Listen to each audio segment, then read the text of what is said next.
নমস্কাৰ ছাত্ৰ ছাত্ৰীসকল মই তোমালোকৰ পল্লৱী বৰা বাইদেৱে তোমালোকক স্বাগতম জনাইছো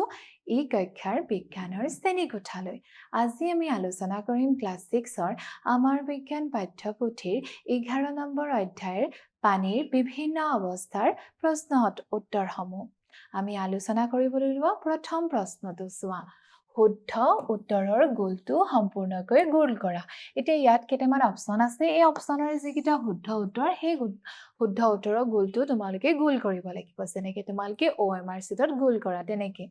মেঘ বা ডাৱৰৰ সৃষ্টি কাৰণ হ'ল এতিয়া মেঘ বা ডাৱৰৰ সৃষ্টি কেনেকৈ হয় মেঘ কেনেকৈ সৃষ্টি হয় জানানে তোমালোকে নদী সাগৰ মহাসাগৰ এইবোৰৰ পানীবোৰ সূৰ্যৰ তাপৰ ফলত কি হয় জানানে বাষ্পীভৱন হৈ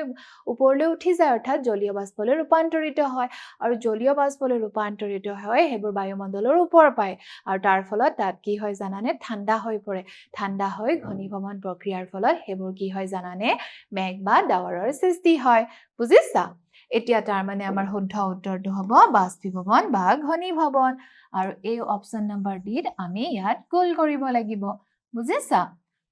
তাৰ পিছৰ প্ৰশ্ন চোৱা ঘনীভৱনৰ ফলত কি হয় তে ঘনীভৱনৰ ফলত কি হয় তোমালোকে কেতিয়াবা এটা কাঁচৰ গিলাসত এটুকুৰা বৰফ থৈ পাইছানে আৰু যদি তোমালোকে এটুকুৰা বৰফ এটা কাঁচৰ গিলাসত ৰাখা অলপ দেৰি পিছত কি দেখিবা ইয়াৰ বাহিৰত কিছুমান পানীৰ টোপালৰ সৃষ্টি হৈছে তাৰ মানে কি জানানে এই গিলাসটোত যেতিয়া বৰফ ৰাখিলা এই গিলাসটোৰ পৃষ্ঠখন ঠাণ্ডা হৈ পৰিল আৰু বাহিৰত যিবোৰ বায়ুমণ্ডলৰ জলীয় বাষ্প থাকে এই জলীয় বাষ্পবোৰ এই গিলাসটোৰ সংস্পৰ্শলৈ আহি কি হয় জানানে বাষ্পীভৱন হৈ পৰিল আৰু সেই জলীয় বাষ্পখিনি কি হল এই জলীয় বাষ্পখিনি কি হল জানানে গিলাসটোৰ সংস্পৰ্শলৈ আহি এই কি হল ঘনীভৱন প্ৰক্ৰিয়াৰ ফলত পানীৰ কিছুমান টোপাললৈ সৃষ্টি হল অৰ্থাৎ কি হ'ব জানানে পানীৰ পৰা জলীয় বাষ্পৰ পৰা পানীৰ কণিকাৰ সৃষ্টি হয় তাৰ মানে ঘনীভৱন প্ৰক্ৰিয়াটো হৈছে জলীয় বাষ্পৰ পৰা পানীৰ কণিকাৰ সৃষ্টি হোৱা এতিয়া তোমালোকে অপচন নম্বৰ বি টো ইয়াত গোল কৰিব লাগিব বুজিছা তাৰ পিছৰ প্ৰশ্ন চোৱা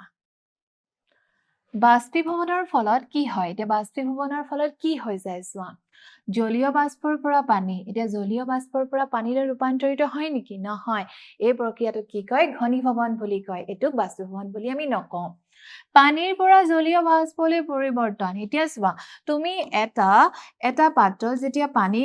উতলাবা পানী যেতিয়া জুইত দি যেতিয়া তোমালোকে উতলাবা তেতিয়া পানীখিনি কি হয় এসময়ত তুমি নাইকিয়া হৈ যোৱা দেখিবা কিয় নাইকিয়া হৈ যোৱা দেখিবা বা কমি যোৱা দেখিবা এইটো কাৰণে কমি যোৱা দেখিবা এই পানীখিনি কি হয় জানানে বাষ্প হৈ জলীয় বাষ্পলৈ ৰূপান্তৰিত হ'ল অৰ্থাৎ বাষ্পীভৱনৰ ফলত কি হয় পানীৰ পৰা জলীয় বাষ্পলৈ পৰিৱৰ্তন হয় অপচন নম্বৰ বি এতিয়া তোমালোকে অপচন নম্বৰ বি টো ইয়াত কি কৰিব লাগিব জানানে গোল কৰিব লাগিব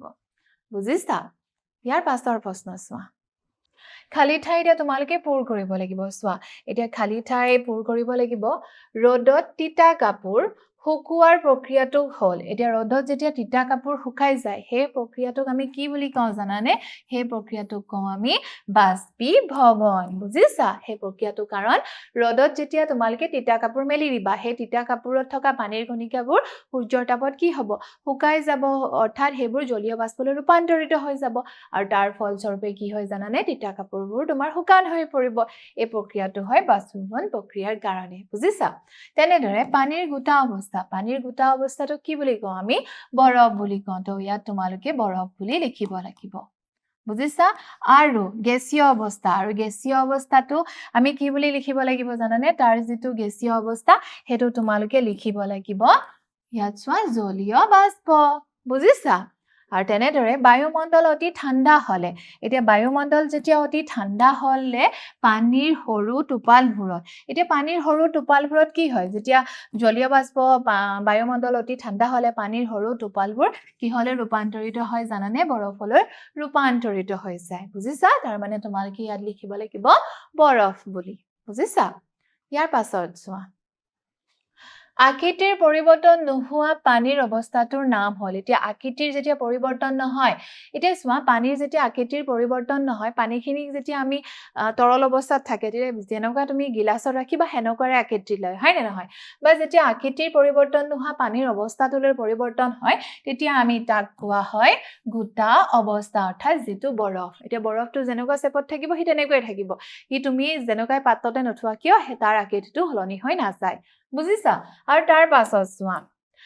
প্ৰক্ৰিয়াৰ ফলত নিয়ৰ সৃষ্টি হয় এতিয়া নিয়ৰ কিহৰ কাৰণে সৃষ্টি হয় জানানে আমি জানো নিয়ৰ সৃষ্টি হয় ঘনীভৱন প্ৰক্ৰিয়াৰ কাৰণে তোমালোকে ঘনীভৱন বুলি লিখিব লাগিব ঘনীভৱন প্ৰক্ৰিয়াৰ ফলতে নিয়ৰৰ সৃষ্টি হয় বুজিছা তাৰ পাছত চোৱা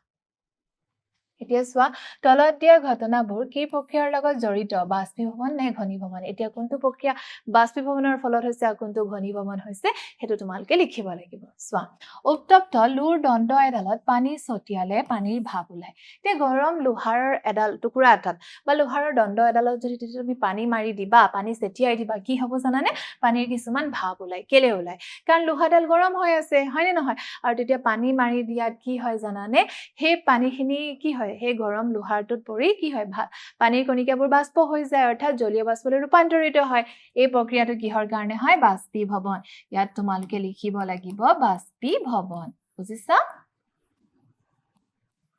ওকে আৰু তাৰ পিছৰ প্ৰশ্ন চোৱা বৰফযুক্ত ঠাণ্ডা পানী থকা গিলাছৰ পৃষ্ঠত পানীৰ টোপাল জমা হয় এতিয়া বৰফযুক্ত এটা ঠাণ্ডা পানীৰ গিলাছ এটা গিলাছত ইয়াত যেনিবা বৰফ আছে এই বৰফ থকা ঠাণ্ডা পানীৰ গিলাছৰ এই পৃষ্ঠত তোমালোকে কিছুমান পানীৰ কণিকা দেখিবলৈ পাবা এটো কিয় হয় অলপ আগতে মই বুজালো এটো হয় ঘনীভৱন প্ৰক্ৰিয়াৰ ফলত ইয়াত তোমালোকে লিখিব লাগিব ঘনীভৱন বুজিছা ঘনীভৱন প্ৰক্ৰিয়াৰ ফলতে এই গিলাছটোৰ বাহিৰত কিছুমান পানী টোপালৰ সৃষ্টি হয় তাৰ পিছত চোৱা মাটিৰ পাত্ৰ বা মাটিৰ পাত্ৰৰ কুলাৰত পানী বা খাদ্য সামগ্ৰী ৰাখিলে বহু দিনলৈ ভালে থাকে এতিয়া মাটিৰ পাত্ৰ বা মাটিৰ পাত্ৰৰ কুলাৰত আমি জানো কুলাৰ কেনেকৈ বনাব লাগে তোমালোকক মই আগৰ অধ্যায়ত শিকাইছিলো হয়নে এটা তাত থলে খাদ্য সামগ্ৰী বহু দিনলৈ ভালে থাকে কিয় ভালে থাকে জানানে সেই তাত আমি পানী কুলাৰটোত মাটিৰ কুলাৰটোত আমি পানী ঢালিম হয়নে পানী ঢলাৰ পিছত কি হ'ব সেই পানীৰ কণিকাবোৰ কি হ'ব সেই পাত্ৰটোৰ ভিতৰলৈ সোমাই যাব হয় নহয় আৰু সেই সোমাই গৈ বাহিৰত কি হ'ব এইবোৰ বাষ্পীভৱন হ'ব আৰু বাষ্পীভৱন হোৱাৰ ফলত তাৰ ভিতৰখন কি কৰি ৰাখে জানানে ঠাণ্ডা কৰি ৰাখে বুজিছা সেই কাৰণে আৰু এই প্ৰক্ৰিয়াটোক আমি কি বুলি লিখিম ইয়াত আমি বাষ্পীভৱন লিখিম বাষ্পীভৱনৰ প্ৰক্ৰিয়াৰ কাৰণে কি হয় জানানে মাটিৰ কুলাৰ পাত্ৰত ৰাখা পানীবোৰ বা বস্তুবোৰ কি হয় জানানে বহু দিনলৈ ভাল হৈ থাকে মাটিৰ কলহৰ পানী ধাতুৰ পাত্ৰত ৰখা পানীতকৈ শীতল এতিয়া চোৱা মাটি কলহৰ পানী এতিয়া মাটি কলহৰ যেতিয়া তুমি পানী থবা সেই পানীখিনি কি হয় জানানে ধাতুৰ পাত্ৰ এটাত থোৱা পানীতকে কি হয় জানানে শীতল হৈ থাকে কিয় ঠাণ্ডা হৈ থাকে কাৰণ এই মাটিৰ পাত্ৰটোত যেতিয়া আমি পানী থম এই পানীখিনি ইয়াৰ মাটিৰ ভিতৰত এই কলহটো থকা ফুটাত কিছুমান ফুটাত মানে পানীৰ কণিকাবোৰ সোমাই বাহিৰলৈ ওলাই আহি পৰে আৰু ওলাই বাহিৰৰ গৰমত কি হয় বাষ্পীভৱন হৈ পৰে তাৰ ফলস্বৰূপে ইয়াৰ ভিতৰডোখৰ কি হৈ যায় ঠাণ্ডা হৈ পৰে সেই কাৰণে মাটিৰ পাত্ৰত ৰখা পানী কি হৈ যায় জানানে বেলেগ পাত্ৰত ৰখা পানীতকৈ ঠাণ্ডা হৈ পৰে কিন্তু ধাতুৰ পাত্ৰত ৰখা পানী ঠাণ্ডা নহয় কাৰণ ইয়াৰে ধাতুৰ পৃষ্ঠৰ বাহিৰলৈ পানী ওলাই আহিব নোৱাৰে কাৰণ এই ধাতুৰ পৃষ্ঠখনৰ ভিতৰত পানী সোমাই নপৰে আৰু তাৰ ফলস্বৰূপে ইয়াৰ পৃষ্ঠখন ঠাণ্ডা হৈ নপৰে সেই কাৰণে ধাতুৰ পৃষ্ঠত থকা পানী ঠাণ্ডা হৈ নাথাকে বুজিছা বেছি ঠাণ্ডা নহয় ইয়াৰ পাছৰ প্ৰশ্ন চোৱা তলৰ উক্তিবোৰত কাৰণ ব্যাখ্যা কৰা এতিয়া কাৰণ ব্যাখ্যা কৰিব লাগিব কিহৰ কাৰণে হয় বুজিছা এছৱা বৰষুণ দি থকা অৱস্থাত বা শীতকালত খিৰিকীবোৰ বন্ধ কৰি গাড়ী এখন চলাই থাকিলে সন্মুখৰ আৰু খিৰিকীৰ আইনাবোৰ ধোঁৱা দেখি তোমালোকে নিশ্চয় বৰষুণ দি থকা অৱস্থাত বা বাছত গৈ আছা বা গাড়ী এখনত যদি গৈ আছা তোমালোকে দেখিবা তাৰ যেতিয়া খিৰিকীখন বন্ধ কৰি থোৱা হয় বা ঠাণ্ডা দিনত তেতিয়া কি হয় জানানে ইয়াৰ সন্মুখৰ যিখন আইনা থাকে ডাঙৰ যিখন আইনা থাকে এই আইনাখনত কিছুমান তোমালোকে ধোঁৱা তোমালোকে ইয়াত দেখা পাবা কুঁৱলীৰ নিচিনা তোমালোকে ধোঁৱা দেখা পাবা কিয় হয় জানানে ইয়াৰ উত্তৰটো চোৱা গাড়ীৰ ভিতৰত মানুহৰ নিশ্বাসৰ জলীয় বাষ্প ঠাণ্ডা গিলাচত পৰি ঘনীভৱন হৈ পানীৰ সৰু সৰু টোপালত পৰিণত হয় এতিয়া গাড়ীৰ ভিতৰত মানুহৰ নিশ্বাসত তোমালোকৰ জলীয় বাষ্প নিৰ্গত হয় এই নিৰ্গত হোৱা জলীয় বাষ্পবোৰ কি হয় জানানে ঠাণ্ডা গিলাচখনটো ঠাণ্ডা হৈ থাকিব সেই ঠাণ্ডা গিলাচত জলীয় বাষ্প পৰাৰ লগে লগে সেই বাষ্পবোৰ কি হয় পানীৰ সৰু সৰু টোপাললৈ পৰিণত হয় বুজিছা আৰু সেই কাৰণে আইনাবোৰ ধোৱা ধোৱা দেখি সেই কাৰণে ঠাণ্ডা দিনত যেতিয়া গাড়ীৰ খিৰিকীবোৰ বন্ধ থাকিব তেতিয়া আমি সন্মুখৰ গ্লাছখনত ধোৱা ধোৱা দেখা পাওঁ বুজিলা এইটো কিহৰ কাৰণে হয় আমি নিশ্বাসত যিটো জলীয় বাষ্প উলিয়াই দিওঁ সেই জলীয় বাষ্প শীতল আইনাখনত লাগি কি হয় জানানে বা ঘনীভৱন প্ৰক্ৰিয়াৰ ফলত পানীৰ টোপাললৈ ৰূপান্তৰিত হয় তাৰ ফলস্বৰূপে এইখিনি ধোৱা ধোৱা দেখা পাওঁ বুজিছা তাৰ পিছৰ প্ৰশ্ন চোৱা শীতকালত বৰষুণ কম হয় বা নহয় এতিয়া ঠাণ্ডা দিনত বৰষুণ প্ৰায় নহয় বা কম হয় কিয় কম হয় চোৱা শীতকালত বায়ুমণ্ডল ঠাণ্ডা থাকে শীতকালত বায়ুমণ্ডলটো কি হৈ থাকে ঠাণ্ডা হৈ থাকে সেইকাৰণে আমি বাহিৰলৈ ওলালে ঠাণ্ডা ঠাণ্ডা অনুভৱ কৰোঁ হয়নে বা আমি ছুৱেটাৰ পৰিধান কৰিব লগা হয় বাষ্পীভৱনৰ পৰিমাণ কম হয় আৰু তেতিয়া কি জানানে বাষ্পীভৱন পৰিমাণটো কম হৈ যায় কাৰণ বাহিৰত ঠাণ্ডা হৈ থাকে বায়ুমণ্ডলে যদি ঠাণ্ডা হৈ থাকে তেতিয়া বাষ্পীভৱনৰ পৰিমাণটো কম হৈ পৰে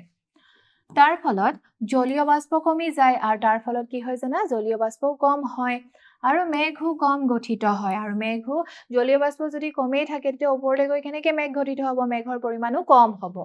সেইকাৰণে শীতকালত বৰষুণ কম হয় বা নহয় সেইকাৰণে জানানে শীতকালত বৰষুণ খুব কম হয় বা প্ৰায় নহয় বুজিছা